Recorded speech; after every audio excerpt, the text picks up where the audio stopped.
Hello, friends. Hello, hello. Good afternoon, good evening, good morning.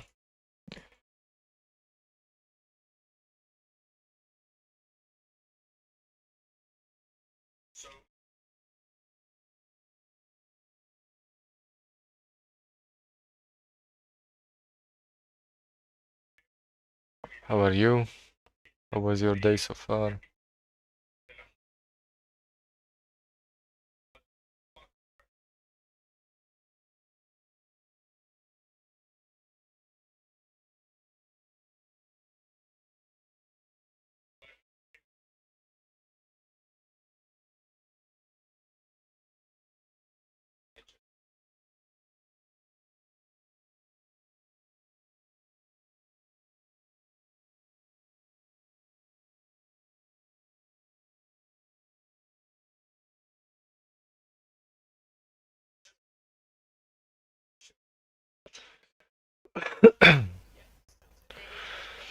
You're waiting for the FOMC, the federal funds rate decision.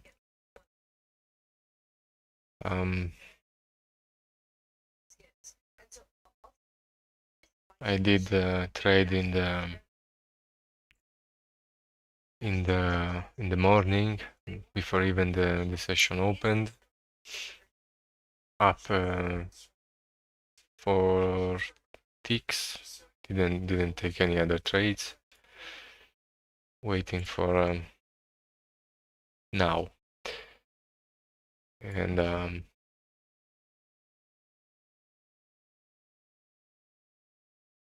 hi Yash.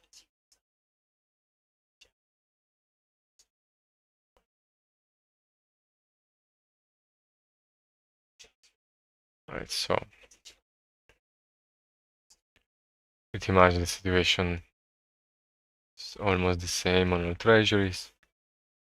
US treasuries, we broke this previous range on Monday. Yesterday we just hold up. Today it's almost all the volume is toward the top. I imagine some sort of protection against the news, against the decision. And yeah, no pause is expected. It's like let's take a look at the MF Watch tool.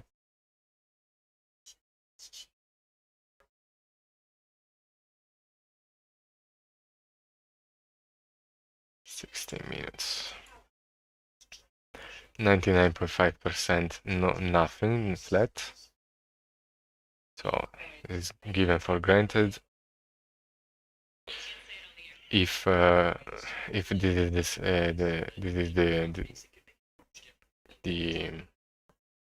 the outcome, well, all eyes will be on the conference where they will give an idea if anything changed or not in terms of the Fed, the central bank outlook for the rest of the year. So I was just listening now on Bloomberg television. There was a guy talking that the Fed is kind of playing a difficult game of chasing rather than anticipating, which seems logical.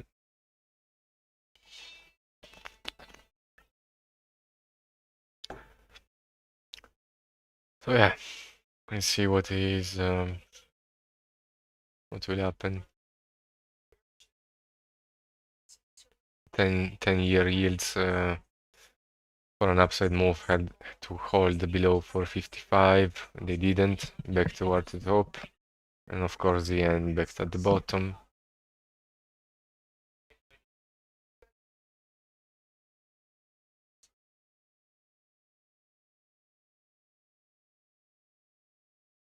Everything is in a cautious stance, kind of.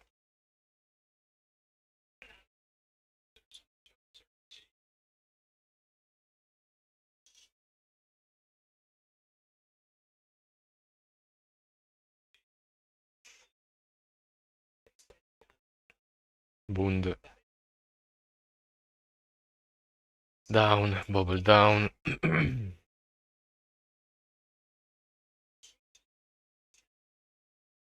Yes, had quite a dump previously. Wow. Wow.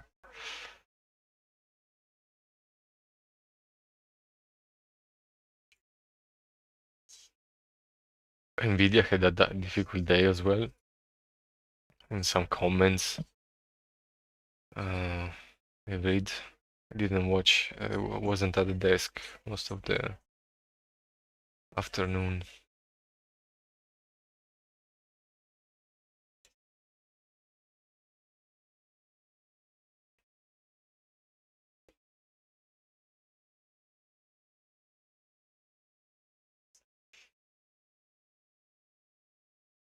Just waiting. Let me find the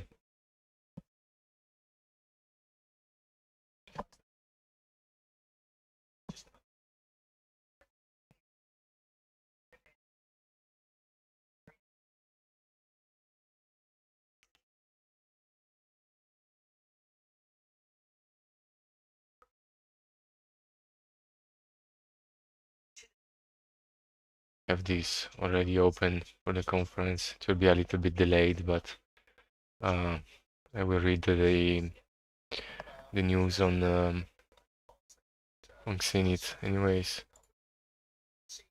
So that will be live. So some of the previous two lives were marked for copyright infringement because the microphone was picking up me listening to music, my music in the background. I've checked and it was almost unnoticeable, but nevertheless there was a video from yesterday that got like 20, it recognized 20 songs.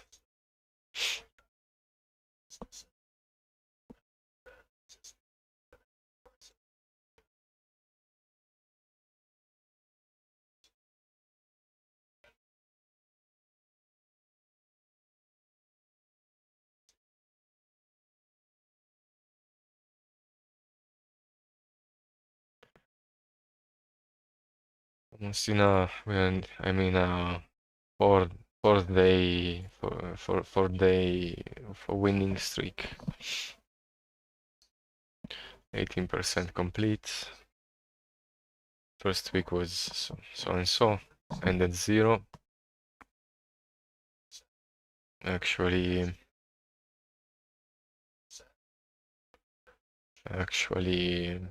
yeah, those days where I lost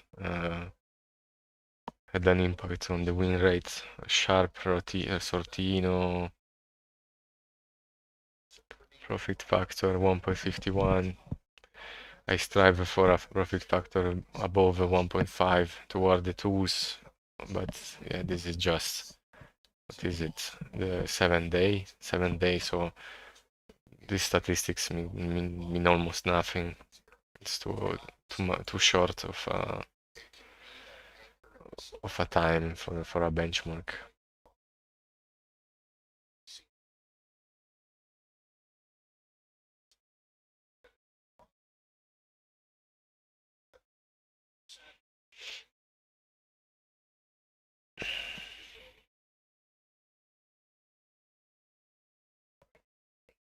Ten minutes left. The yields are at the top. All high.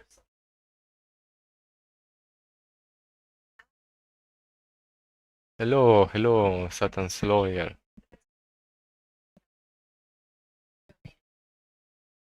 This is since I turned on the PC an hour and 20 minutes ago. I turned on bookmap. This is the range.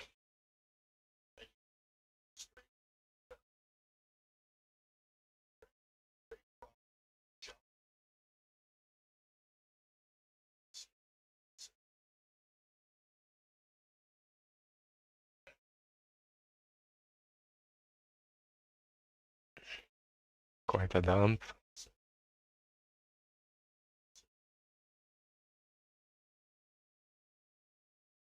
10-year yields already at the top.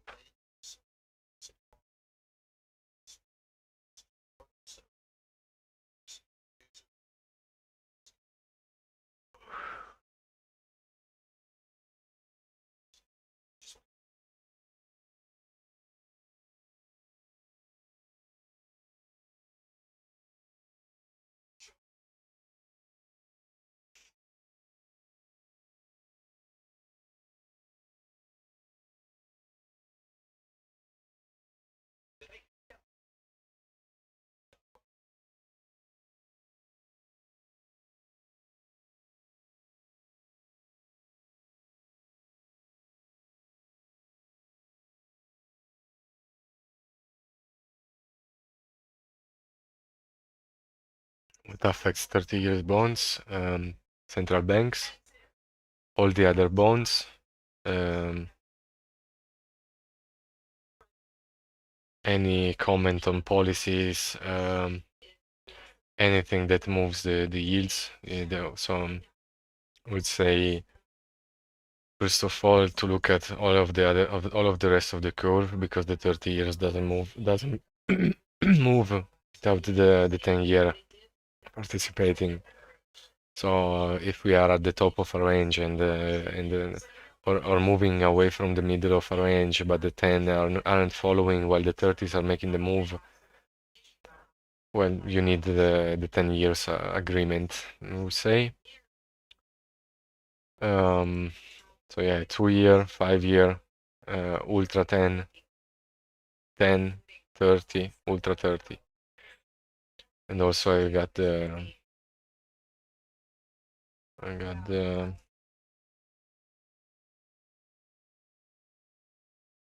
European bonds.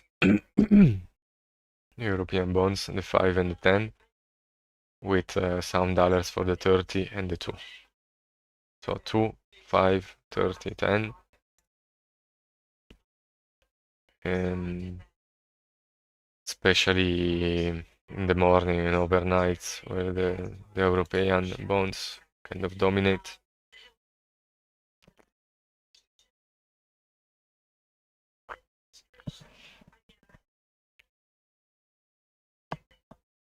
So mainly what drives the bonds are macroeconomics. If we look for a general idea, but then yeah, the correlations you should look for is between all of them, no?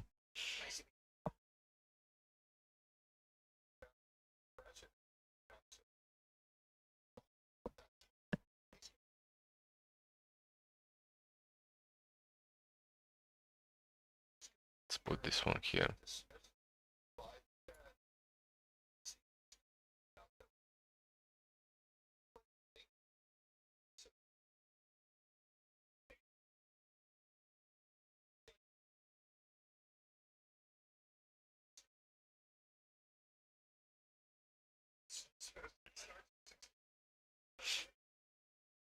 Five minutes left, 5 minutes, 30 seconds.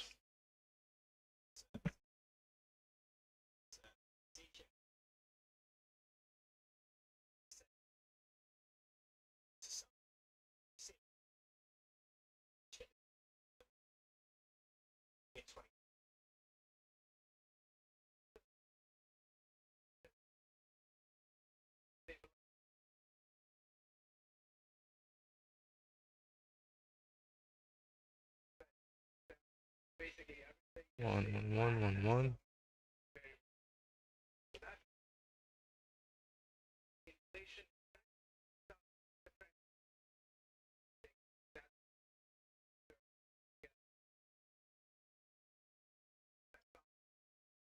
Then there are also other correlations that you can look at. The dollar, the Swiss franc, the yen, euro dollar, the euro.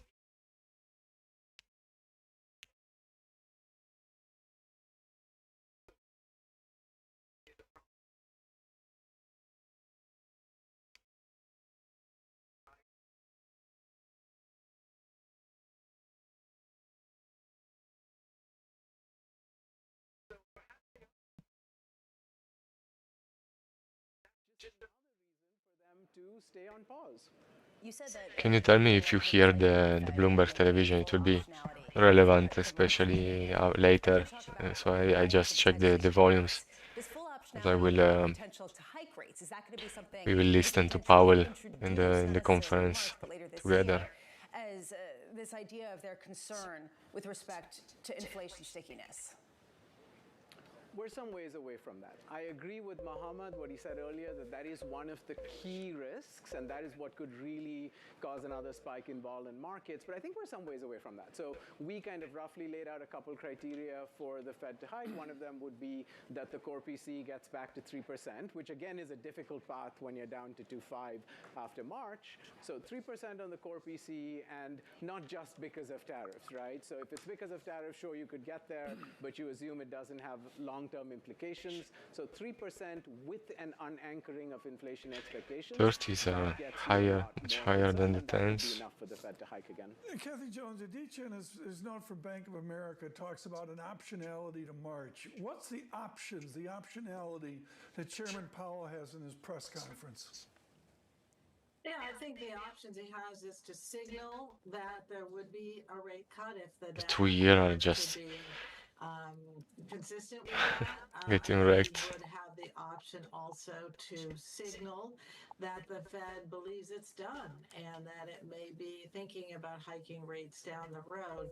I don't think, though, that decision will be made either way in March. We do think the Fed stays on hold through the first half of the year because all of these policies that are potentially inflationary also potentially slow growth. So they've got to really parse the mix of how this is going to go. And so leaving all options open for the next couple of meetings seems like the prudent way to go at this stage of the 2 minutes. Bob, you were trying to make this sound Sit simple, your belts. but I will tell you, we missed the most scintillating part of the whole conversation. Liquidity already Could they make going away. actually stop shrinking their balance sheet? And could they Nothing actually on the have book. some effect that would not be necessarily like Nothing. a paint dry? We doubt they will. 10 times less bids and offers. Stop quantitative tightening today. So that's all we're going to get That's there. the fireworks. You're trying to make this happen, aren't you? Well, you know, honestly, Bank of Canada was fascinating. They cut rates, and then they also talked about how they have no forward guidance because tariffs could potentially really slow growth. This was a real statement. You mentioned GM earlier on this morning, and I'm pleased you did. General Motors came out earlier this week with decent numbers, decent outlook, and hardly anyone had any confidence in that outlook because that outlook is so dependent on what may or may not happen at the White House with trade this weekend and maybe beyond. Yeah, and why wouldn't Fed Chair Jay Powell come out and say, how can we have any guidance whatsoever, given the fact that there is a great deal of uncertainty, and we'll be monitoring that, but we don't have forward guidance at a time where nobody has forward guidance except for maybe one person in the Oval Office. How much confidence can you have in forward guidance at this point? Well, we don't really like our central bank to say that they're rudderless. I think they'll stick to the data as they see it. We already know from the last meeting See that they're what paying happens. some attention to what We comes primed down the road. The question. Good luck to you too, man. The questions to be asked are, how are they modeling 30 that? seconds. And with the Fed funds rate at 4 3/8, do they still Look at this characterize that spread. as Look at meaningfully this spread. restrictive? I think you'll get that question Wow. in about 31 minutes' time. This is gonna be I think there'll big. a lot of questions. Like That gigantic. would be a really interesting one. How do you model some of these policies at a time where some are looking at tariffs, some are looking at inflation, and some are looking at the open Fed chair seat? Some assume, some speculate, and some guess, and some have got some real ambition about their career on the 10, FOMC. Takes a village. 9, Yeah, that's for 8, sure. Special 7, thanks to Happy 6, and to Aditya 5, as well. That Fed 4, decision is about 25 3, seconds away. The 2, Fed's going into it 1. a little something like that. Pooh. S&P 500 still down by 0.5% on the Nasdaq 100, down by Wow. 6%. Wow. Here's the whole curve for you. Okay. Yields up just a touch. Okay, no change. 454.86 on a 2-year, 421.76 up 2 basis points, and finally, just to round it out, your 30-year 478.87 with the Fed decision. Here's Mike McKee. No change. Dumperidoo. Huge one. Yields are just wow, skyrocketing. Economic activity has continued to expand at a solid pace, the first sentence says, a carryover from December. Then a significantly Fed risk unemployment rate has stabilized at low level. Labor market conditions remain solid, replacing reference in previous statement to conditions having eased. Inflation remains somewhat elevated. Risk of to achieving employment and inflation goals are roughly in balance. Towards the committee's 2% objective, if you want to read a Roughly future in policy balance, clue, so perhaps, they don't have into the any speech. single reason That's to it. The rest of the cut. statement, other than the committee No, maintaining nothing. the target range at 4.25% to 4.5%, is unchanged. The central bankers say again that, quote, So considering no the extent and change. timing of additional All eyes on adjustments to the target JPO. range for the federal funds rate, the committee will carefully assess incoming data, the So evolving attempt outlook, to and long the balance with reversal risk. because Now, the I've no said change before, was risks to the inflation 99.5%. and employment goals are Priced roughly in. balance. The committee continues QT, reducing the balance sheet at current levels, and does not mention any endpoint. And while 4 new members joined the rotation this year, Collins, Goolsbee, Musalam, and Just Schmidt, moving the like decision yes. was unanimous. The rather anodyne statement puts the focus on Chair Jay Powell, who Is will that be all speaking to us deltas? in about half an hour. Other than acknowledging inflation hasn't made progress, there isn't much in here that will lead you to speculate on what they'll do next. Mike, just stay right there. Just want to share the price action with you, then follow up with the question on the labour market. So equities have backed off just a touch, not a whole lot, but just a little bit more. We're down 0.6% on the S&P. Yields have kicked higher as well by a couple of extra basis points. At the front end by 5, on a 10-year now up by 4. The line on the labour market, Mike, it feels like they've buried Observe. Just the observing sale now. of the summer. The And key they're would satisfied, be almost comfortable that unemployment can stay the where press it is until then. conference. So, Mike, I wonder what you say about that. Beam, beam, beam, At this boom, point, boom, it bam. doesn't look like they're thinking that the labor market Let me is know going if to the guys rapidly talking here is the close. volume is too Whether high it's compared things to are my getting a little voice, bit slower, we're not seeing people or if get it's fine. jobs as fast as they did before. But right now, unemployment is still I want to low. long It so came much, down but in the last month. So as long as that's the case, they're going to call it solid and not particularly worry about it. A real deterioration might lead them to cut, but they're not seeing that now. Mike, looking forward to your questions in that news conference that kicks off Okay, in nice. about Thanks, 4 to Max. 7 minutes' time. Bramo, I don't know about you, but that jumped out for me. What led to this recalibration phase, if there was any urgency, it was off the back of the labour market. Just data. That really 3 ticks. set up that Jackson Hole speech for Chairman Powell, and it feels like they've put that to the back burner. I resisted the temptation of Talking about labor getting market long remaining solid and that unemployment has stabilized. because You compare that with the other headline, which I think is important, which is removing the reference to inflation making progress toward the goal. You put those two things together on the margins, a bit hawkish, which is the reason why you're seeing the reaction in markets that you are. A holding pattern, for now at least. Joining us, some of the best. The former Fed Vice Chair, Richard Clarida, alongside us, Bob Michael of JP Morgan. Rich, great to see you, as always, sir. Your thoughts on this 25 was great. Was great. Might get back there. Might very much get back there. I just don't want to give back any of the nice profits overnight. They made overnight. Don't involve the president or politicization. But I think the decision was well See now. understood and I think justifiable given Situation the looks data that you quite mentioned on the labor even market and inflation. on the Put tens. you on the spot here. Please do. What would you ask, not related to Donald Trump, that you think he would actually answer in a press conference?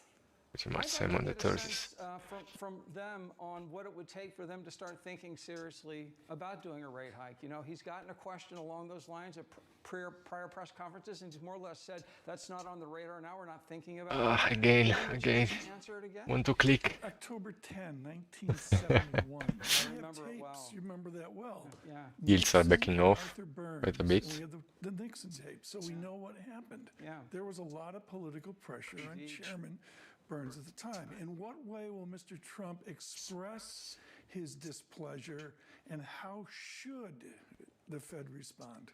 Well, I think the president will have opinions, as he's indicated, on policy. He'll share Okay. It's just not going to have any effect on the decisions. You know, I was there for round one on that. And, you know, Jay Powell is not Arthur Burns. Bob? Yeah, you know, I took away the same thing that the market took away. Where was the was dovish good only the balance first in this? And I think first time. that's what the market was looking for, and they took out the labor market Observe conditions here now. had generally eased and put in solid. This does not sound like 5 the and Fed 2 is year. looking for the next But opportunity if I to could cut jump rates. in, I think appropriate given the And data the flow. 5 and the 2-year yields are leading Progress on inflation, which looked very up, encouraging in October, has which now is down. we've had Let's several move this away. challenging months, and so I think this changes make sense. Well, we talked about 71. Does this remind you of 95 when they only cut 75 basis points and everything was fine? And then they came back and hiked 25. Well, and of course, in 2019 as well, the Powell Fed did 75 basis points, and I think would have stayed there but for the pandemic. So, well, it's fascinating to see these headlines that largely were expected, but on the margins, a bit of a hawkish tilt, which is the reason why you're seeing a commensurate move in markets with yields marginally higher and stocks marginally selling off. I do wonder, though, Bob, you said earlier the idea that you don't want a rudderless central bank. How is this anything other than a rudderless central bank that's looking at the data in real time and susceptible to any shift? They've acknowledged that they've done a good job. They've brought the economy to a It is now clear. soft landing. I think Sell one of the pressure from questions above. that we have to hear Powell answer is, do they still view this level of rates as meaningfully restrictive? I don't think it is anymore. I don't think you can look at this data and call it meaningfully restrictive. One of the joys of Columbia Economics is the gentleman with the bright sport coat, Xavier Sully Martin. He's expert on growth economics, international economics. There's a certitude here of tariffs. I don't buy it for a moment. I think there's huge ambiguity. Could our big surprise be a growth slowdown from any form, any magnitude of tariffs? oh, I think so. I think the scenario, I'm not hoping for, but what we saw in 2019 was the trade policy uncertainty was a headwind to the economy. Growth slowed, inflation fell, not only in the U.S., but globally. So you could see a scenario where in the end we don't get a lot of tariffs, we don't actually get a lot of immigration, or at least relative to some of the 5 and concerns. 2s are what we are There's a lot of uncertainty about looking what the at now. resolution is, and that can be a 2s headwind to the are economy. recovering. I'm not predicting it, but that's a scenario. The run rate here on the economy, to me, is the key attribute right now. When you go back to Kasman and Feroli at J.P. Morgan, how do we get out to June? I mean, you got to view first half, second half like anyone appropriately should. But to me, there's this massive ambiguity slotting in April, May. How do you handle that? Well, I think you have to look at what hiring looks like. And the quits rate has moderated quite a bit. You see employers out there hiring again. You also hear from our research analysts that businesses are investing more in CapEx. So it feels as though businesses have certainly absorbed the higher rates. It's also starting to feel like consumers have absorbed the higher rate regime. I think housing will be critical there. We'll see how housing does in the spring, but our expectation is it actually picks up from here. Some aggressive pushback from Neil Dutta of Renmark, who writes in and says the following: hawkish and complacent. Goes on to This say thing that has statement makes recovered clearly in its dominated yields at as a passive tightening of monetary policy. It's remarkable that 4.575. I don't agree with their economic guess. outlook. Housing is a mess. Wage growth is slowing. Core inflation is likely to ease in the months ahead as rental disinflation comes more into focus. Why do you disagree with that? Well, I don't really disagree with any of that. All he's talking about is the economy continuing to glide to a soft landing. We've got inflation. We'll get core PCE in the next few days. That year over year is 2.8%. You could take the 3 and the 6 month, it's at 2.3, but it's not 2%. And Rich talked about tariffs in 2019. That was a much lower inflation regime. We were sub 2%. Yeah. Now we're over 2%. So I think the Fed would like to keep rates here until they see inflation actually down at 2%. Let me put something on the table. We could get some good news on inflation for 3 or 4 months. The year-over-year comps will actually be favorable to those calculations. We could be looking in April at inflation running in the low 2s, and then the question will be, why aren't you cutting? So again, 3 and 4 months of data can change sentiment and potentially the Fed's outlook pretty notably, I think. You both asked great questions, or gave journalists good questions to ask.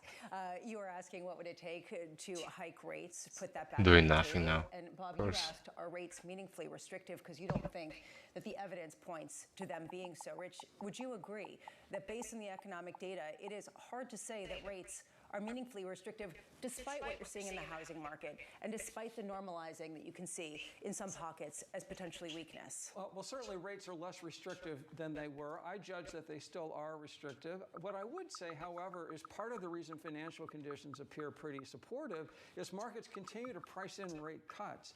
In a scenario where the Fed credibly says, we are really done, financial conditions won't look as accommodative as they do now. So part of the financial conditions story is continued cutting, and as Bob said, the soft landing. And you could have a Powell Fed saying, we want the soft landing, but no more rate cuts. That would change financial conditions. I'm going to say something that might be somewhat unpopular. Quite an absorption here. I would sense, and I think a lot of people watching might feel the same and listening too, that this is convenient framing to insulate themselves from political criticism.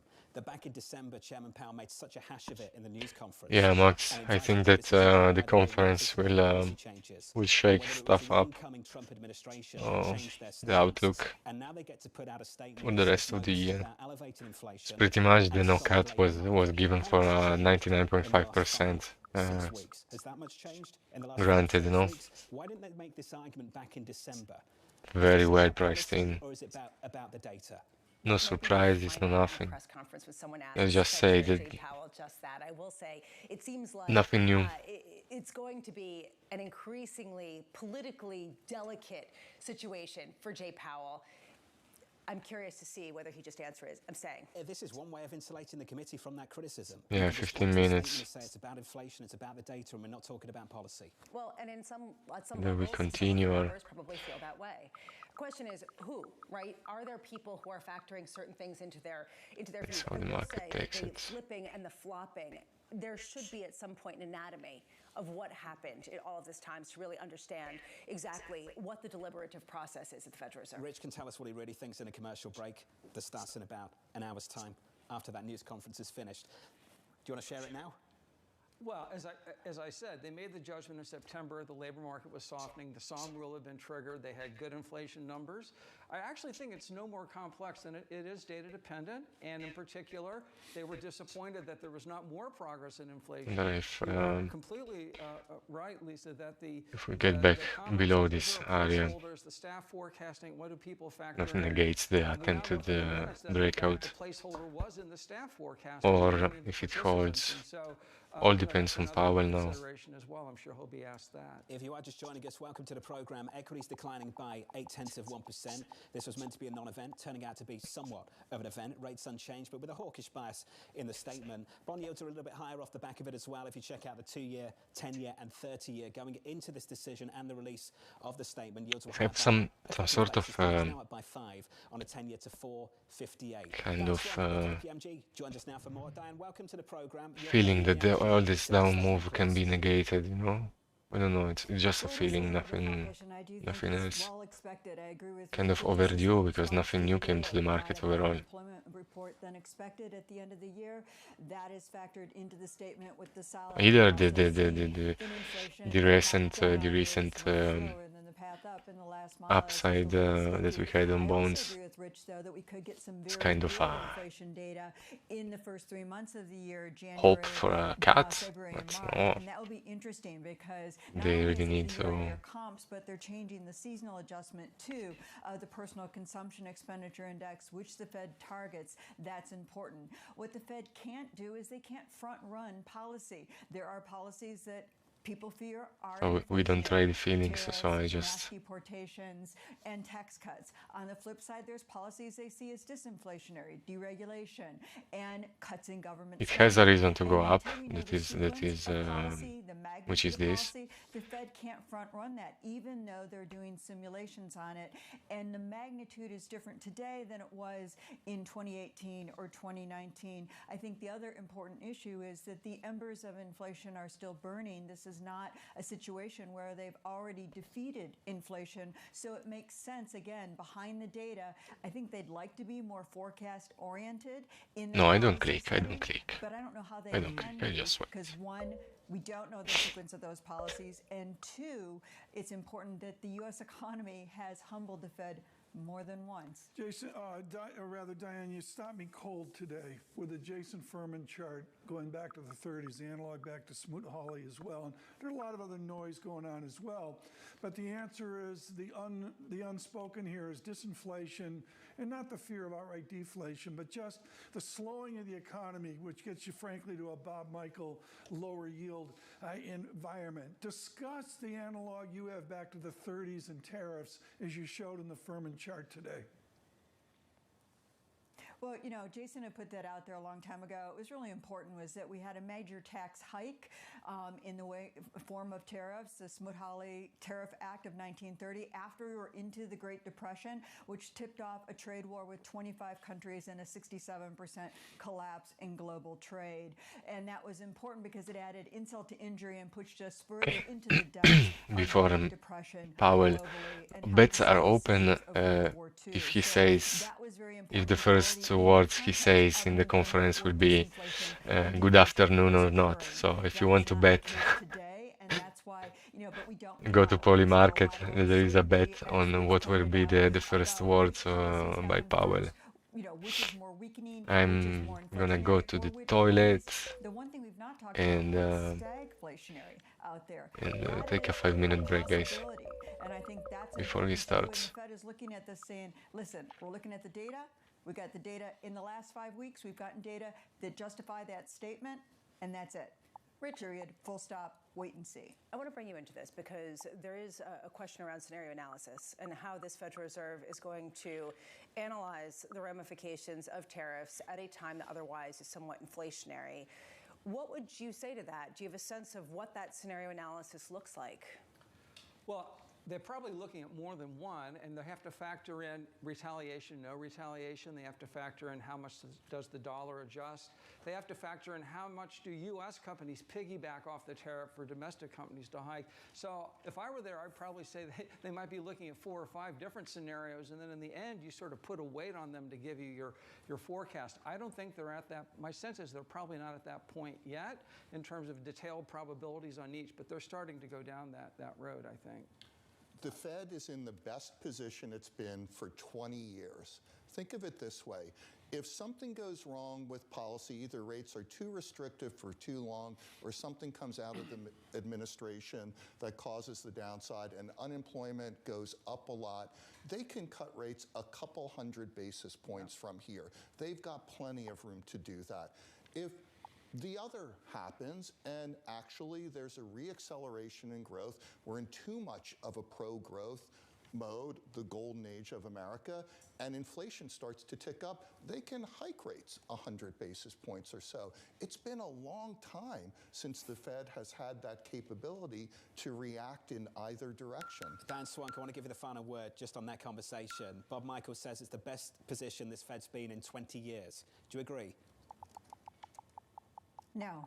That's an easy answer, but this is a very hard situation for the Fed because they can't be preemptive, they can't forecast it, because they've got to wait for policy and react to it, and then they've got to figure out the one scenario that's not in there is a stagflationary scenario, which I don't think we get to unless we have a really big policy mistake until 26, 27, and one would hope that we'd see a course correction before then.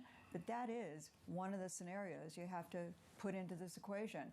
And that other issue on the expectation of inflation, both in terms of consumers expecting it now with a muscle memory that they didn't have before, the willingness to buy ahead of tariffs once they see tariffs out there. That is a different situation than we had in the 2010s.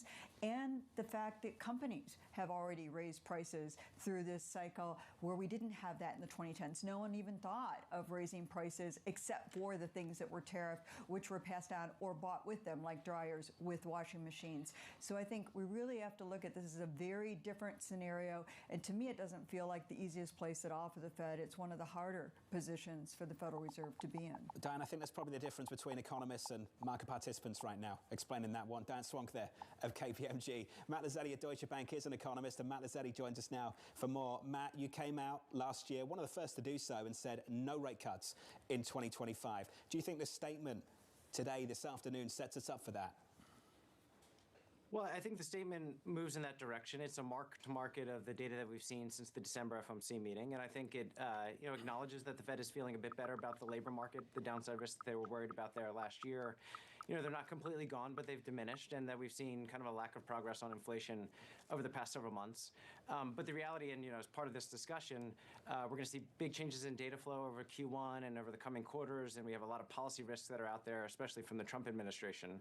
So while it does lean in that direction, reduces the probability of near-term rate cuts, I think the Fed will have to see how these policies shake out to really know how policy is going to adjust over the course of the year. This is wonderful. The Fed decides. Matt Lazzetti, Bob Michael, and Professor Clarida. Professor, I'm going to go to you on this. Yes, sir. This afternoon, maybe more important than the economics, is Microsoft and Facebook with a combined $110 billion of free cash flow in the last 24 months. We have a part of America absolutely booming, technology, productivity, you know the drill. And we got another part of the country, as Craig Torres writes about for Bloomberg, flat on their back. How does Powell handle that with this new president, this bipolar America? Well, I think it's been an emerging fact of life in the U.S. economy for decades. The numbers I like to look at are, 2/3 of Americans own their own home. That means 1/3 don't. More than half of Americans own stocks. I mean, the other half don't. So if you own your house, you have stocks, you've had a really good run. If you don't, it seems like a very, very tough time. And so the Fed can only really impact aggregate employment and output, and so I don't think there's a lot the Fed can do about it, but it creates a challenge in terms of navigating sentiment, for sure. Well, Matt, just to go to you on this, we were talking about whether the Fed is in a really good position, as Bob Michael was saying, or whether, as Diane Swank said, a really uncomfortable position because they're stuck between a rock and a hard place in terms of what their effect, to Rich's point, is on the overall economy versus markets and how much they really are potentially facing off risks that they can't counter. Do you think that the risks are skewed higher to them missing an inflationary boom and not getting ahead of it, or to allowing the economy to deteriorate more rapidly by not cutting rates sooner? Yeah, look, I think that they're well positioned at the moment. They did their 100 basis point recalibration. I think that was the appropriate step to take over the past year. At the same time, growth is strong, the labor market's resilient, and there's really no need for them to cut rates further from here. So I do think that they are well positioned. I would agree with Bob that it's a good place to be in because they have a lot of scope to cut rates if they need to. They can also re-hike rates if they have to at some point, although that will be, I think, highly disruptive to markets. At the same time, the policy risks that they're facing from tariffs and immigration and fiscal policies are immense here. And so I think specifically for today, probably March and maybe even a little bit further, it makes sense for them to take a step back. There's no real need to take a policy action in either direction at this point in time, and to see how those uncertainties kind of get resolved over the coming months. The only thing that I would also mention, as we look ahead, even if inflation comes down to, call it 2.25% or so, what is the reason to be cutting rates if the labor market is strong and growth is resilient and financial conditions are easy? So that's part of our view for why we see the Fed on hold this year. Matt, for people who aren't familiar with your complete outlook for 25 and beyond, can you just share with us your view for real GDP, for unemployment, and your working assumptions around policy from the Trump administration and how they influence or not your outlook? Yeah, so for this year, we expect a continuation of sturdy growth. We have 2.5% real GDP growth for this year, basically a continuation of what we are likely to have seen in 2024. The labor market, we expect to retighten just a modest amount from here to 3.9 or 4% on the unemployment rate by the end of the year. That looked optimistic a few months ago, but I think it's much more in line with the data. And we also expect that core PCE inflation remains at 2.5% or above this year, which is also what the Fed anticipates. Now, we do have tariff effects built in there. Tariffs add 0.2% to our core PCE inflation forecast this year, but we don't have a universal baseline tariff, and we don't have 25% tariffs on Canada or Mexico built in. We're going to learn a bit more of that over the course of this weekend, and those are upside risks to our inflation forecast. That's just how much the outlook could change after the weekend. Matt, appreciate it, sir. Matt Lazzetti there of Deutsche Bank, going into this news conference with Chairman Powell. Again, if you are just joining us on Bloomberg TV and on Bloomberg Radio, the decision coming from the Federal Reserve just 24 minutes ago. Rates unchanged, but in the statement, most economists and most strategists look at that statement and assume there's a bit of a hawkish tilt, a hawkish bias in that, relative to what that statement looked like last time around. So off the back of that, equities lower, near session lows on the S&P were down by 0.8%. Similar move on the NASDAQ. In the bond market, Lisa, yields are up about 2 basis points going into this decision. Coming out the other side, we're up about 5. So not a massive move. Still, people taking note that this is a labor market that is, quote, solid, not necessarily weakening to some sort of degree, and that in inflation I'm we're starting to see Max. on the I'm horizon that listening to has been Bloomberg. progress It's a bit made delayed, in the but press conference. um, I really am actually curious about the two questions we heard from our panel.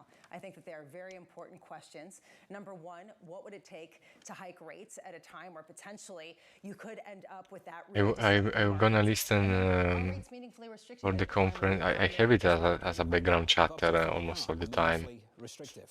I think Um, they're slightly Now, restrictive, especially and that's why when the inflation will conference when continue it to come down, starts, but meaningfully, no chance. when it Are they starts, I mostly wanna hedged? see Are what those is his 3% where it's not tone recorded in a green span out of like rates? curiosity. Well, we'll find out in 5 years when the transcripts come out. good. And it's always interesting to see My sense is that how the market reacts. there probably is, you know, a very wide range of views right now on The thing is, probably more about the scenarios than the current position. I don't think they you were have to see more anything to do hawkish anything today other and than hold. saying that they will probably But I cut do just think of a committee 2 with different times this backgrounds year and instead of perspectives, 4. and I think as they start to drill down, as Lisa said, on specific So scenarios the idea as is opposed to to see placeholders, it could be a very what large will be reset of inflation his and tone This goes back to the Ben Steele essay today in Barron's. I mean, the scenarios in is line, easy to begin more with. The hawkish, data dependency more is dovish. everything. Tom, why can't you find out in the next couple weeks? Invite them on. Ask them these questions. Ask them if they You know, model. I had Krugman on it, okay, and he was heated about the dynamics of tariffs and the ambiguity, the uncertainty that's out there in the dynamics of tariffs. I've read Max, Maxi, I read your tariffs? message earlier and I checked it, and I think that I'm gonna add them tomorrow. Mr. Friedland, right? What does that mean at Columbia with a piece of chalk in your hand? To see that 25%? Well, yes, you would notice it. I think the challenge for markets, I really have this sense that part of the financial conditions story right now is that the more outrageous is the headline number, the least likely it is to actually stay in place for very long. I think most people think of this tariffs as being more of a bargaining chip than a battering ram. The yields. But again, uncertainty. You can, you know, that. But I think that's my take on it right now. Is there an economic drag, Bob, from the policy uncertainty? Is that something that you already can take into account?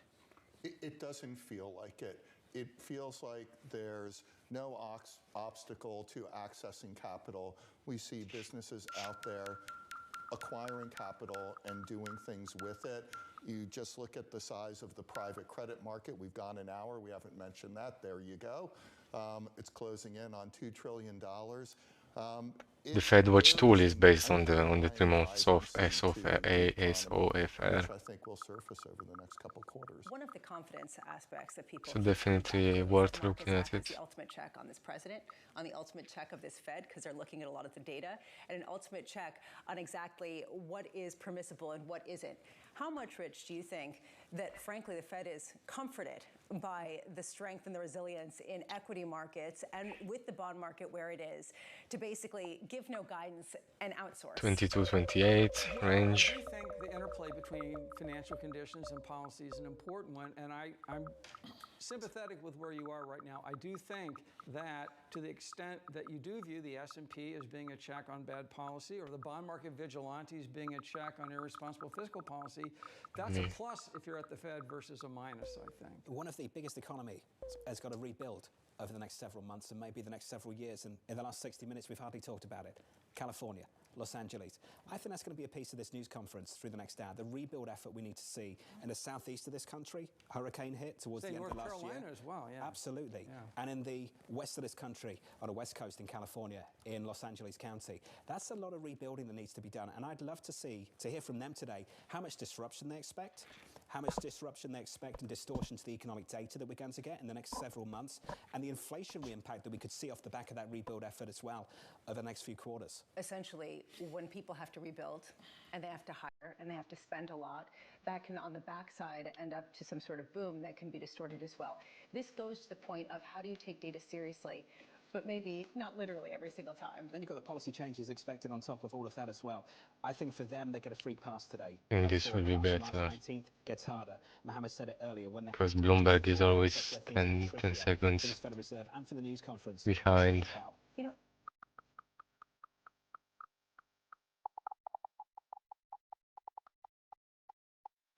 Now he says good afternoon and boom, dump. Good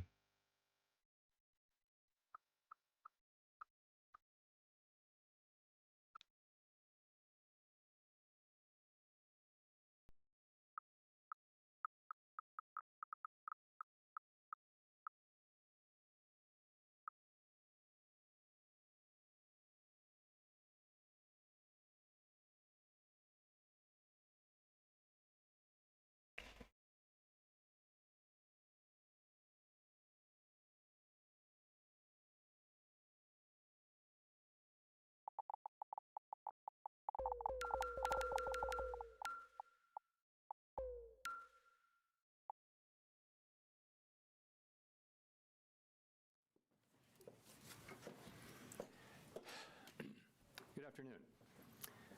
My colleagues and I remain squarely focused on achieving our dual mandate goals of maximum employment and stable prices for the benefit of the American people. The economy is strong, is strong overall, and has made significant progress toward our goals over the past 2 years.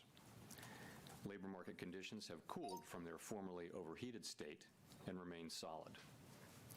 Inflation has moved much closer to our 2% longer-run goal, though it remains somewhat elevated. In support of our goals, today the Federal Open Market Committee decided to leave our policy interest rate unchanged and to continue to reduce our securities holdings. I'll have more to say about monetary policy after briefly reviewing economic developments. Recent indicators suggest that economic activity has continued to expand at a solid pace. For 2024 as a whole, GDP looks to have risen above 2%, bolstered by resilient consumer spending. Investment in equipment and intangibles appears to have slowed in the fourth quarter, but was strong for the year overall. Following weakness in the middle of last year, activity in the housing sector seems to have stabilized. In the labor market, conditions remain solid. Payroll job gains averaged 170,000 per month over the past 3 months. Following earlier increases, the unemployment rate has stabilized since the middle of last year, and at 4.1% in December remains low. Nominal wage growth has eased over the past year, and the jobs-to-workers gap has narrowed. Overall, a wide set of indicators suggests that conditions in the labor market are broadly in balance. The labor market is not a source of significant inflationary pressures. Inflation has eased significantly over the past 2 years, but remains somewhat elevated relative to our 2% longer-run goal. Estimates based on the Consumer Price Index and other data indicate that total PCE prices rose 2.6% over the 12 months ending in December, and that, excluding the volatile food and energy categories, core PCE prices rose 2.8%. I'm not sure I'm gonna take any trades. I'm just gonna say that. As reflected in a broad range of surveys of households, businesses, and forecasters, as well as measures from Just watching the reaction for now. Our monetary policy actions are guided by our dual mandate to promote maximum employment and stable prices for the American people. We see the risks to achieving our employment and inflation goals as being roughly in balance, and we are attentive to the risks on both sides of our mandate. Over the course of our 3 previous meetings, we lowered our policy rate by a full percentage point from its peak.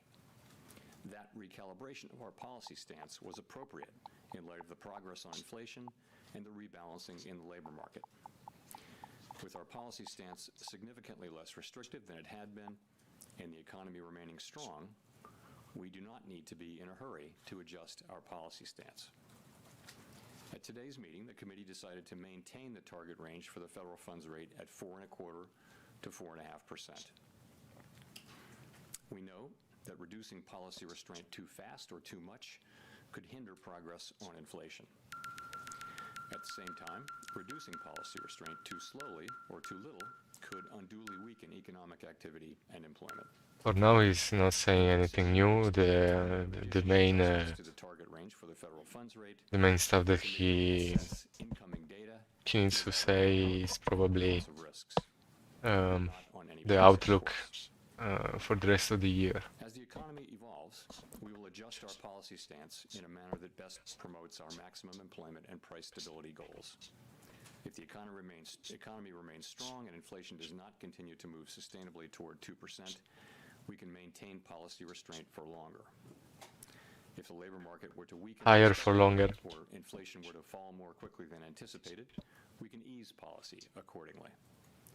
Policy is well positioned to deal with the risks and uncertainties that we face in pursuing both sides. No, he didn't say nothing, but he said the policy is well positioned to deal with risk uncertainties. This is a reference to tariffs and Donald Duck. Began its discussions by reviewing the context and outcomes of our previous review that concluded He's confirming the higher for longer stance. So of other central banks in conducting to see if no yields for the 10-year gets above 4.59, wide range of parties break of the range and break of the low on the 10s here. and a research conference in May.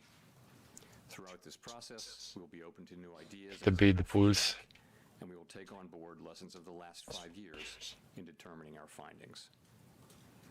We intend to wrap up the review by late summer. I would note that the committee's 2% longer run inflation goal will be retained and will not be a focus of the review. Yeah, Russell.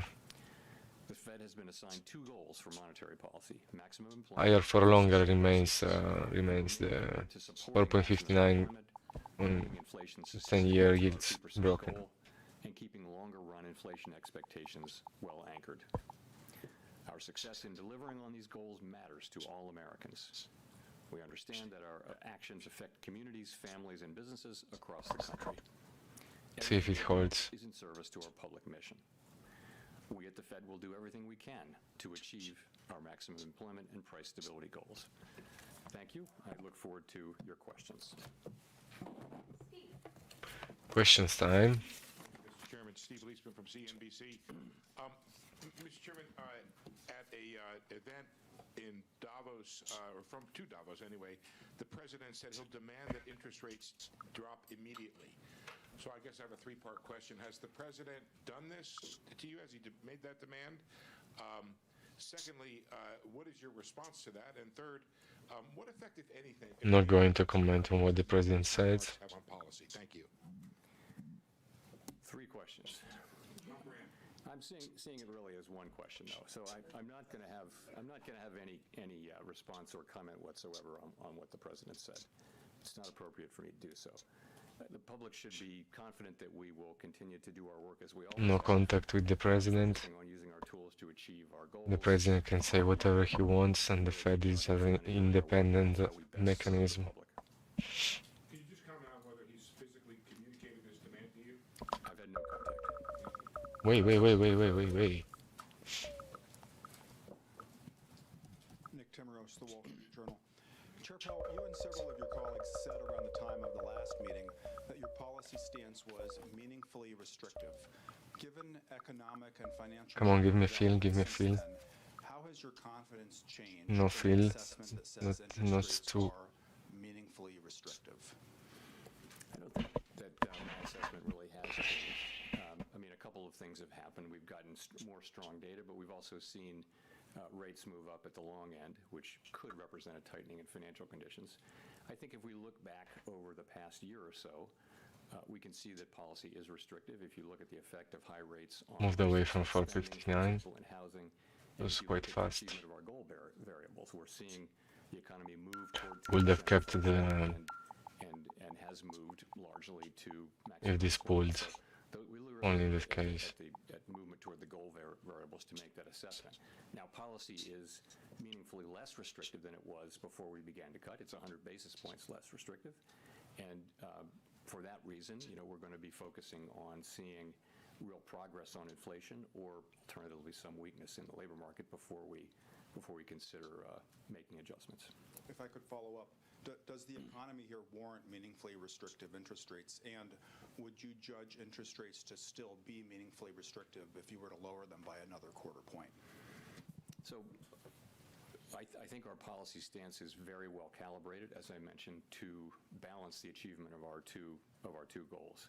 We want policy to be restrictive enough to continue to foster further progress toward a 2% inflation goal. At the same time, we don't need to see further weakening in the labor market to achieve that goal, and that's kind of what we've been getting. The labor market has really been broadly stable. The unemployment rate has been broadly stable now for 6 months. Conditions seem to be broadly in balance, and I'd say you look at the last couple of inflation readings, and you see we don't overreact to too good readings or too bad. He's gonna reverse everything. Have suggested more positive readings. So I think policy is well positioned.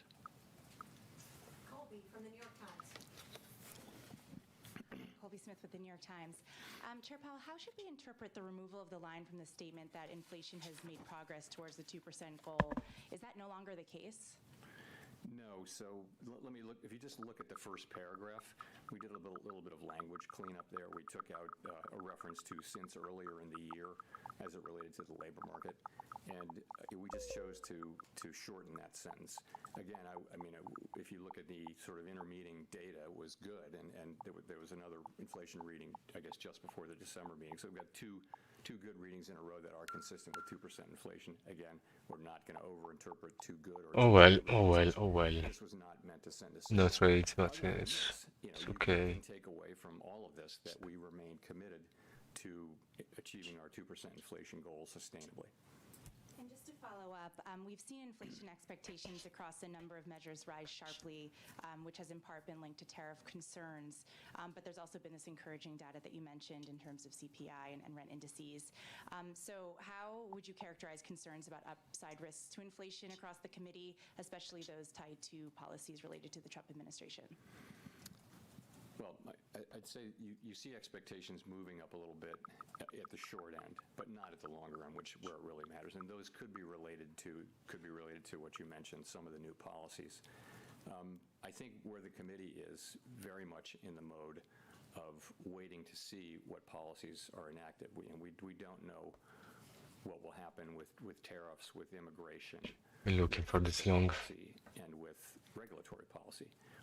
We're only just beginning to see, actually are not really beginning to see much, and I think we need to let those policies be articulated before we can even begin to make a plausible assessment of what their implications for the economy will be. So we're going to be watching carefully, and as we always do, this is no different than any other set of policy changes at the beginning of an administration. We'll patiently watch and understand, and kind of not be in a hurry to get to a place of understanding what our policy response should be until we see. Essentially, he's saying that before taking Donald Trump words for granted, we need to see what happens for real, no? That's why they kept the rates high. This administration's fiscal policies are actually going to be that you don't have a medium to long-term economic forecast that you can have confidence in, or if that's not true, can you lay out what you think is going to happen in the economy, how you see it developing? Well, at all times, forecasts are conditional at a minimum on just Like to short? No, probably. and they're highly uncertain in both directions. But whatever question they ask him, it's thinking. Really difficult beyond just a month or two out. So in the current situation, there's probably some elevated uncertainty because of significant policy shifts in those four areas that I mentioned: tariffs, immigration, fiscal policy, and regulatory policy. So there's probably some additional uncertainty, but that should be passing. We should go through that, and then we'll be back to the regular amount of uncertainty. So, what forecasters are doing, not just us, but everybody's doing, is they've got sort of just a set of assumptions. Same range, bracket above, below. In the nature of a placeholder, and meaning, plausible could be, but honestly, you wouldn't stand behind it because you just don't know, and so you're just on hold, waiting to see what comes down. It's a very large economy, and policy is affected at the margin, but we're going to wait and see. If I can follow up, Strange breaks, it is going to retrace that policy is restrictive. most of the move. the Fed in general wants to continue to lower interest Not, rates. not. So when you look at the data that you are dependent on, are you looking for data that tell you that you can cut, or data that will tell you you should hold? You know, we're looking. It's more the other. The way it works is we are looking at the data to guide us in what we should do, and you know that's what we do. And right now, we feel like we're in a very good place. Policy is well positioned. The economy's in quite a good place actually as well. And what we do expect is to see further progress on inflation.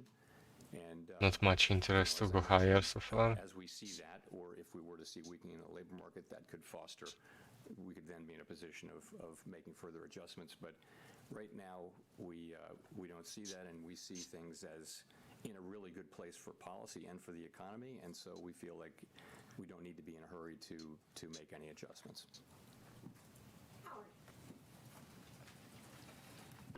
Howard Schneider with Reuters. Thank you very much. In 2021 at a central bank conference, you said, quote, throughout my career in both public and private sectors, I've seen that the best and most successful organizations are often the ones that have a strong and persistent commitment to diversity and inclusion. These organizations consistently attract the best talent by investing in and retaining a world-class workforce. First question is, do you still believe that? And if so, Nothing traded how do you 28 intend of to put them. that belief into practice while the remaining end. consistent with the recent For executive now, order prohibiting diversity and inclusion efforts? So let me say yes, in answer to your first question. But to the second question, I want to say this. We are, like others, we're reviewing the orders and the associated details as they're made available. And as has been our practice over many administrations, we are working to align 30s with the executive orders as appropriate and consistent with applicable law. And I want to add that I'm not going to have Rec. anything more specific Let's see if this end on this follows. issues. 30s the DB was anticipating. I'm wondering how you're getting that to be consistent with For sure, I don't want a longer policies and breakout. stipulations about maintaining an Office of Minority and Women's Inclusion. So I did mention consistent with applicable law, right? Offers are pulling on the 10s, but I'm not betting on a breakout. 30s are pushing. Steve's question, what reassurance can you give the American public that the Fed will It's 3/4 of the losses are recovered. Countless times over the years, this is who we are. This is what we do. We study the data. We analyze how it will affect the outlook and the balance of risks, and we use our tools to try to, given our best understanding, our best thinking, try to achieve our goals. So I wanted to go long at 25 or 24, so I didn't. For sure, I'm not gonna long at 30s. That's the best way for a central bank to operate. That'll give us the best possible chance to achieve these goals for the benefit of the American people. That's always what we're going to do, and people should have confidence in that, as I said a few minutes ago. You've said that the Fed is in wait-and-see mode based on the policies that come out of this administration. Has the Fed started to model what policies like mass deportations, changes in immigration policy specifically, would look like for the workforce and for inflation? So one of the things our staff does is they look at a range of possible outcomes, and they tend to be And there is a 10-15 seconds delay anyways, even from the official website. Each teal book, you can look at the 5-year-old teal books and see they're alternative simulations. So that's what they do. Should turn ultra low latency on YouTube. Show 6 or 7 alternative scenarios, including really good ones and not so good ones. And what those do is they spark, the policymakers to sort of think and understand about the uncertainties that surround this. So yes, the staff does that, and we're all well aware that the range of possibilities is always broad, and not just now but always. And it's hard to be open to just how broad the possibilities are for an economy. No one saw the pandemic coming, and it changed everything. So things happen, but yes, we do that. But it's different. It's one thing to do that to make assessments about what might happen. What did you want to hold, Federico? But you don't act until you see much more Short. now.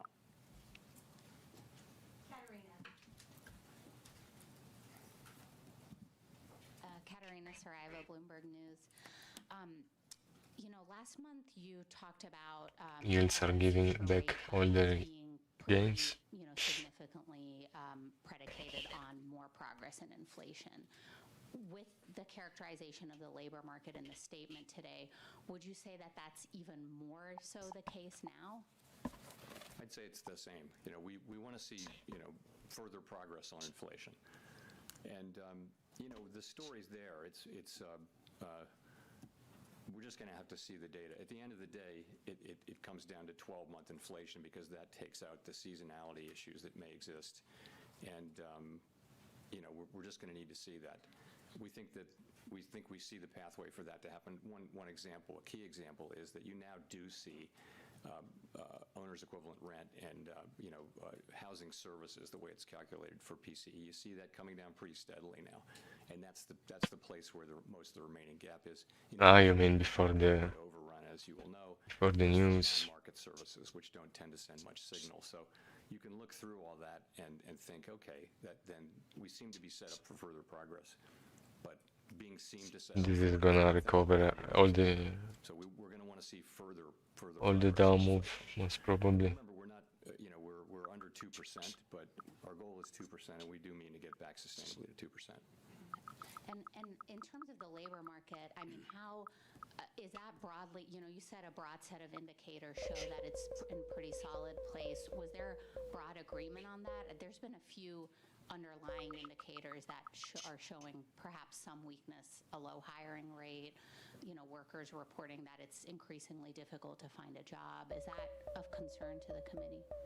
So you're right. I mean, we look at, of course, a very broad range. So it starts with unemployment, with the unemployment rate, employment participation, wages, job quits, are people quitting, that kind of thing, the ratio of vacancies to unemployed. We look at all those things, and you put your finger, though, on... Okay, yields are back to where it started for 55.5. It's all good, but if you have to find a job, the job finding rate, the hiring rates have come down, and that's more typical of a... let's say that the unemployment, that the labor market is at a sustainable level. It's not overheated anymore. We don't think we need it to cool off anymore. We do watch it extremely carefully. It's one of our 2 goal variables. But yeah, I'd say we watch those things quite carefully. But nonetheless, overall, look at the aggregate data in the labor market.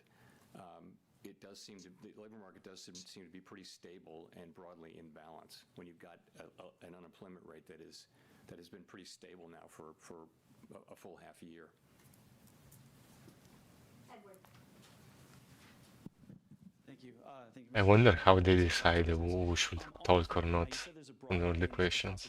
But last September, you said, quote, "We understand that there's been quite an influx across the borders, and that has actually been one of the things that's allowed unemployment rate to rise. Now that the flow of the border has slowed and we're seeing deportations, how do you expect the unemployment rate to react?" You know, so what's happening is that the flows across the border have decreased very significantly, and there's every reason to expect that to continue.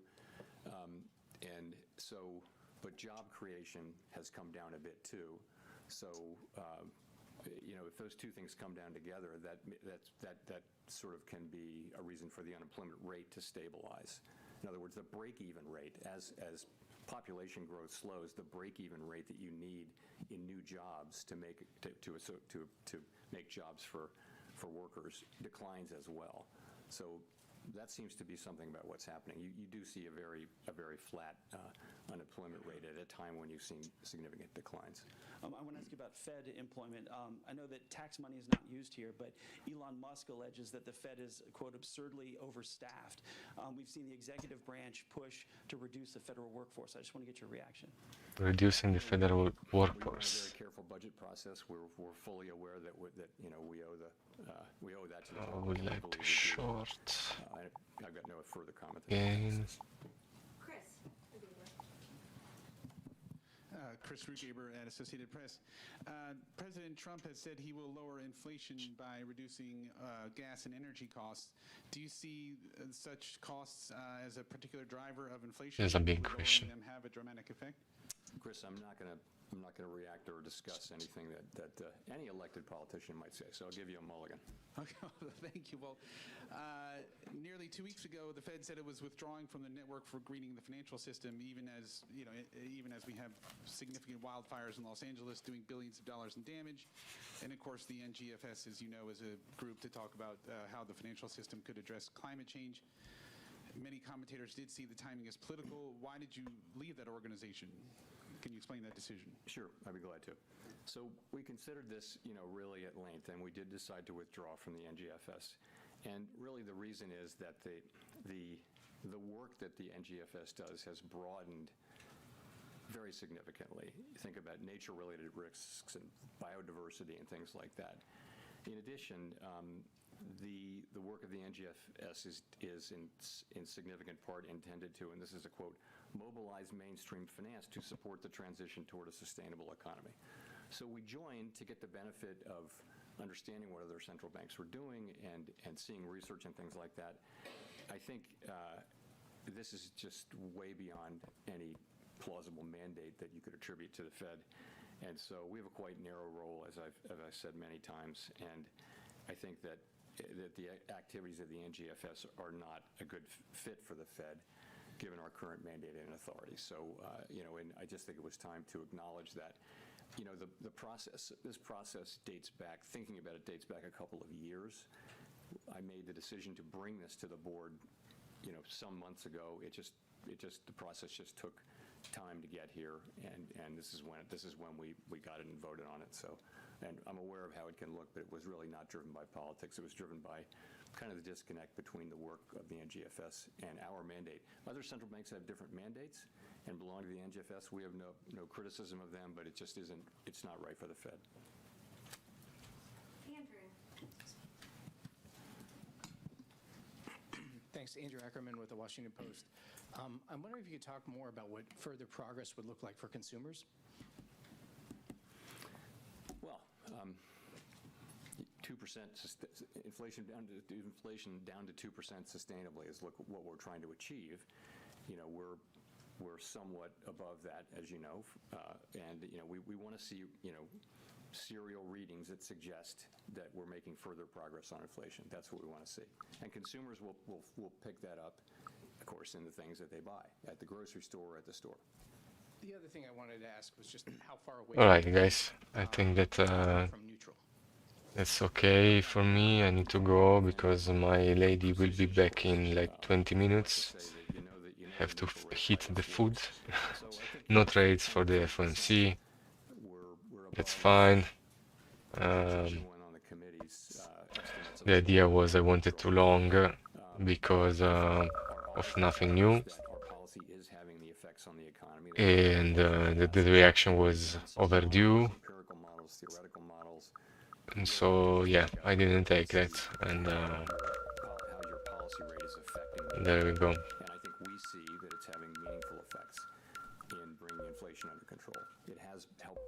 I hope that you covered your shorts, and I hope that somebody of you took some longs. It was quite easier than taking the short. The short was a kind of a gamble. Otherwise, if you didn't take it somewhere here, no? You didn't take it somewhere here, this reaction of something that was so much priced in was really, really, really overdue. And that was the main idea for the long. There was not much interest down here, not much interest above 459. The long idea was proved to have been corrected. I didn't pull the trigger, so it doesn't count. But anyways, hope that you had a nice session. And take care, guys. Be safe. And